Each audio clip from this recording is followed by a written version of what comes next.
اعوذ باللہ من الشیطان الرجیم بسم اللہ الرحمن الرحیم السلام علیکم ورحمۃ اللہ وبرکاتہ۔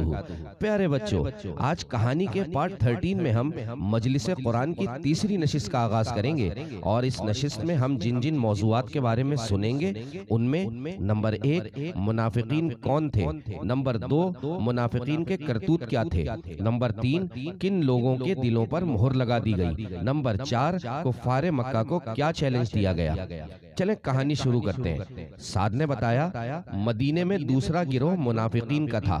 سعدیہ نے پوچھا سعد بھائی یہ منافقین کون ہوتے ہیں؟ سعد کے چھوٹے بھائی سعید نے کہا میں بتاتا ہوں، منافق اسے کہتے ہیں جو زبان سے تو اسلام کا اقرار کرتا ہو لیکن دل سے اسلام کا منکر ہو۔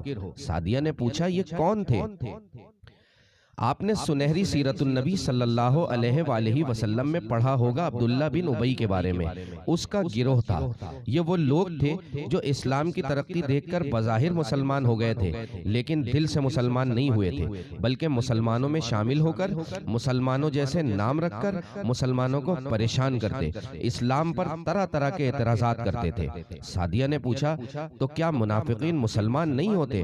سعد نے کہا نہیں، بلکہ یہ مشرکین اور کافروں سے بھی بدتر طبقہ تھا۔ قرآن کریم نے واضح دو ٹوک انداز میں بیان کر دیا، وَمِنَ النَّاسِ مَن يَقُولُ آمَنَّا بِاللَّهِ وَبِالْيَوْمِ الْآخِرِ وَمَا هُمْ بِمُؤْمِنِينَ۔ ترجمہ، اور کچھ لوگ کہتے ہیں کہ ہم اللہ پر اور آخرت کے دن پر ایمان لے آئے ہیں، حالانکہ وہ مومن نہیں ہیں۔ ان کے دھوکے اور فریب کے بارے میں فرمایا، یخادعون اللہ والذین آمنوا وما یخدعون الا انفسهم وما یشعرون۔ ترجمہ، فریب دینا چاہتے ہیں اللہ اور ایمان والوں کو، اور حقیقت میں فریب نہیں دیتے مگر اپنی جانوں کو، اور انہیں شعور نہیں۔ منافقین دلوں کی بیماری میں مبتلا تھے، ان کے دل میں مرض تھا، تو اللہ نے ان کے مرض کو اور بڑھا دیا۔ فرمایا فی قلوبہم مرض فزادہم اللہ مرضا ولہم عذاب علیم بما کانوا یکذبون۔ ترجمہ، ان کے دلوں میں بیماری ہے تو اللہ نے ان کی بیماری اور بڑھائی، اور ان کے لیے دردناک عذاب ہے بدلہ ان کے جھوٹ کا۔ اس آیت سے ہم مسلمانوں کو یہ بھی معلوم ہوتا ہے کہ جھوٹ بولنا حرام ہے اور اس پر دردناک عذاب کی وعید ہے، لہٰذا ہر مسلمان کو چاہیے کہ وہ جھوٹ سے بچنے کی خوب کوشش کرے۔ مما جانی نے بتایا ان کی بیماریوں میں جھوٹ، دھوکہ، عدم شعور، سفاہت، احکام الہی کا استہزاء، فتنہ و فساد، جہالت، ضلالت، تذبذب شامل تھا۔ منافقین فساد برپا کرتے اور کہتے ہیں ہم تو اصلاح کرنے والے ہیں۔ قرآن کریم نے ان کا رد کرتے ہوئے فرمایا وَإِذَا قِيلَ لَهُمْ لَا تُفْسِدُوا فِي الْأَرْضِ قَالُوا إِنَّمَا نَحْنُ مُصْلِحُونَ أَلَا إِنَّهُمْ هُمُ الْمُفْسِدُونَ وَلَكِنْ لَا يَشْعُرُونَ۔ ترجمہ، اور جو ان سے کہا جائے زمین میں فساد نہ کرو تو کہتے ہیں ہم تو سنوارنے والے ہیں، سن لو وہی فسادی ہیں مگر انہیں شعور نہیں۔ منافقین کی ایک نشانی یہ بھی معلوم ہوئی کہ یہ صحابہ کرام کو، مومنین کو بیوقوف سمجھتے ہیں۔ اس کا جواب دیتے ہوئے قرآن نے بیان کیا وَإِذَا قِيلَ لَهُمْ آمِنُوا كَمَا آمَنَ النَّاسُ قَالُوا أَنُؤْمِنُ كَمَا آمَنَ السُّفَهَاءُ أَلَا إِنَّهُمْ هُمُ السُّفَهَاءُ وَلَكِنْ لَا يَعْلَمُونَ۔ ترجمہ، اور جب ان سے کہا جائے ایمان لاؤ جیسے اور لوگ ایمان لائے ہیں تو کہیں کیا ہم احمقوں کی طرح ایمان لے آئیں؟ سن لو وہی احمق ہیں مگر جانتے نہیں۔ مما جانی نے کہا بچوں، آج بھی ایسے منافقین ہیں جو خلفائے راشدین کو، صحابہ کرام کو برا کہتے ہیں۔ یہ منافقین کا انداز ہے، اللہ تعالیٰ محفوظ رکھے ایسے لوگوں سے۔ سعد نے بتایا منافقین کی ایک خصلت یہ بھی تھی کہ یہ اسلام اور مسلمانوں کا مذاق اڑاتے، اور جب اپنے شیطانوں کے پاس یعنی کفر کے سرغنوں کے پاس اکیلے میں ملتے تو کہتے ہم تو اپنے مذہب پر قائم ہیں، اور ہمارا مسلمانوں کے ساتھ اٹھنا بیٹھنا اس وجہ سے ہرگز نہیں کہ ہم ایمان لا چکے ہیں، ہم تو تمہارے ساتھ ہیں، ہم تو یوں ہی ان کا مذاق اڑاتے ہیں۔ سعدیہ نے کہا کیسا دوہرا کردار تھا ان کا۔ ان کے اس عیب کو قرآن نے بیان کر دیا اور فرمایا وَإِذَا لَقُوا الَّذِينَ آمَنُوا قَالُوا آمَنَّا وَإِذَا خَلَوْا إِلَى شَيَاطِينِهِمْ قَالُوا إِنَّا مَعَكُمْ إِنَّمَا نَحْنُ مُسْتَهْزِئُونَ۔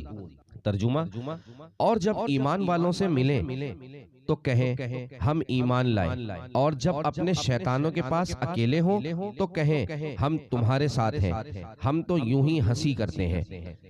ان کے اس جرم پر اللہ تعالیٰ نے فرمایا اللہ یستہزئ بہم ویمدہم فی طغیانہم یعمہون۔ ترجمہ، اللہ ان کی ہنسی مذاق کا انہیں بدلہ دے گا، اور ابھی وہ انہیں مہلت دے رہا ہے کہ یہ اپنی سرکشی میں بھٹکتے رہیں۔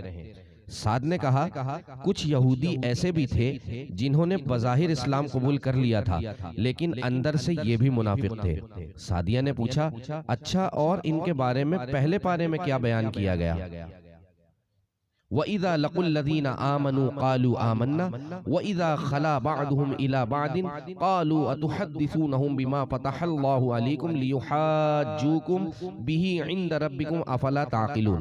ترجمہ، اور جب یہ مسلمانوں سے ملتے ہیں تو کہتے ہیں کہ ہم ایمان لا چکے ہیں، اور جب آپس میں اکیلے ہوتے ہیں تو کہتے ہیں کیا ان کے سامنے وہ علم بیان کرتے ہو جو اللہ نے تمہارے اوپر کھولا ہے تاکہ اس کے ذریعے یہ تمہارے رب کی بارگاہ میں تمہارے اوپر حجت قائم کریں، کیا تمہیں عقل نہیں؟ مما جانی نے پوچھا سعد اس آیت کا شان نزول کیا ہے؟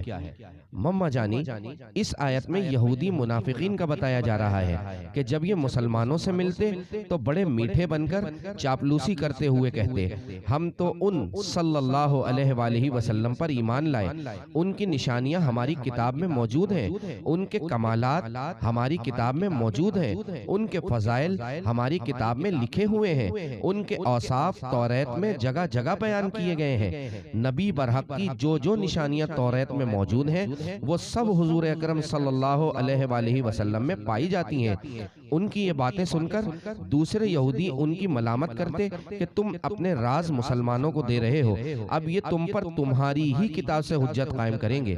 پیارے بچوں، کہانی کا اگلا حصہ انشاءاللہ پارٹ 14 میں سنیں گے، تب تک کے لیے اجازت دیجیے، اللہ نگہبان۔